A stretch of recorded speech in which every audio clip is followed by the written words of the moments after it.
I'm gonna be honest, this is a no-win scenario. This is a no-win review. There's some weird culture war going on online between people who hate Captain Marvel and people who hate the people who hate Captain Marvel. And like, I don't give a shit about any of it. I feel like I'm on a hilltop with my lawn chair, popping popcorn, watching people fight, going, all right, that's interesting. You know, truth is stranger than fiction. I have no dog in the fight. I'm judging this movie as I judge all movies. Did I like it? Did it grab me? Did I like the characters? It's that simple. So let's keep it that simple and on with the review.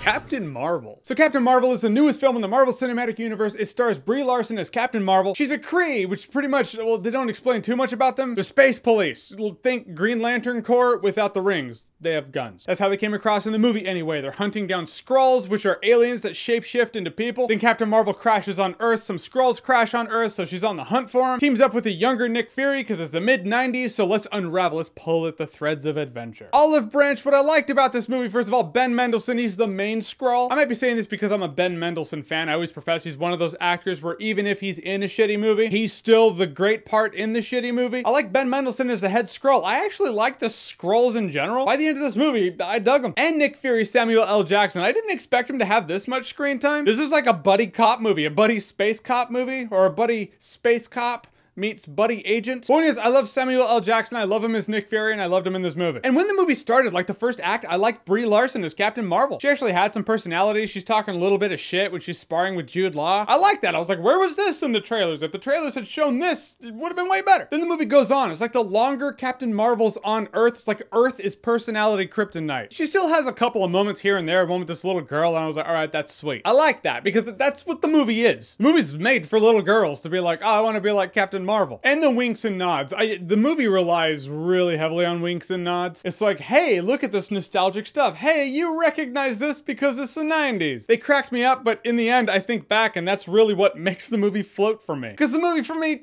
it fell flat. I mean, it's exciting when things go pew, pew, pew, sure. Like, what is this, the 21st movie in the MCU? Like, in terms of cinematic universe years, it's old enough to get drunk. Point is, we've seen a lot. You gotta give us something to connect with. And really, this movie is one of those amnesia self-discovery movies. Or it's a buddy cop movie. Or it's a fish out of water movie, because she doesn't really know how Earth operates. I feel like all of those elements have been in other movies, but I feel like other movies have just done them better. You have some entertainment along the way, some chuckles, some reveals, because there is mystery in this movie. Some reveals I thought were good. I was like, all right, props. That was well done. That was good. There is one thing. It's stupid. I don't want to say what it is, but it's one of those, oh, hey, here's how this happened. Kind of like how Han Solo got his blaster kind of moment. And it's dumb. They could have done anything and they did that and it's dumb. Maybe they did it for the sake of a joke or irony or something, but now it's canon and there's no one doing it.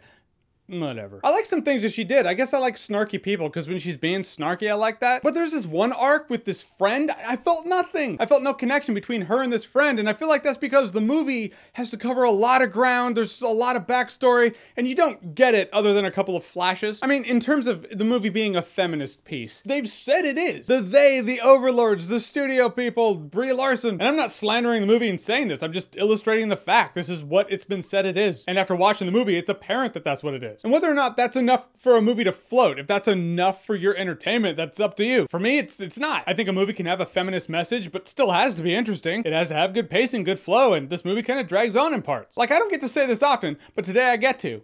DC did it better. In fact, I would argue Gal Gadot as Wonder Woman was more charismatic than Brie Larson as Captain Marvel. I mean, Wonder Woman's like the feminist hero. Entertaining movie, and she was in fact powerful. I mean, I get chills and goosebumps in that scene where she's like in the field blocking all the bullets with the shield. The shit is awesome. Moments like that are most effective when the audience understands that the hero is vulnerable. Maybe not vulnerable to bullets, but maybe emotionally vulnerable. When you look at Wonder Woman, Wonder Woman had layers. She was powerful but vulnerable. She was confident but questioned at times. She's a human being, a relatable human being. Captain Marvel had no such relatability for me. She starts the movie as a stoic warrior lady, and she ends the movie as a stoic warrior lady who glows now. A couple times she does show something. She shows an emotion, but it's always behind this wall. I see that a lot in Hollywood. It's like filmmakers think in order to make someone look strong, you need to make them emotionless, and I just don't agree. This movie relies on what we've been told by people, and we've been told outside the movie that Captain Marvel is the most powerful MCU hero ever. But the movie never shows us anything to validate that. Like, did she take a dying star to the chest? I feel like that's the metric. That's what Thor did. That's pretty strong. By the end of this, I don't feel like she could take a dying star to the chest and live. I don't hate this movie. It's like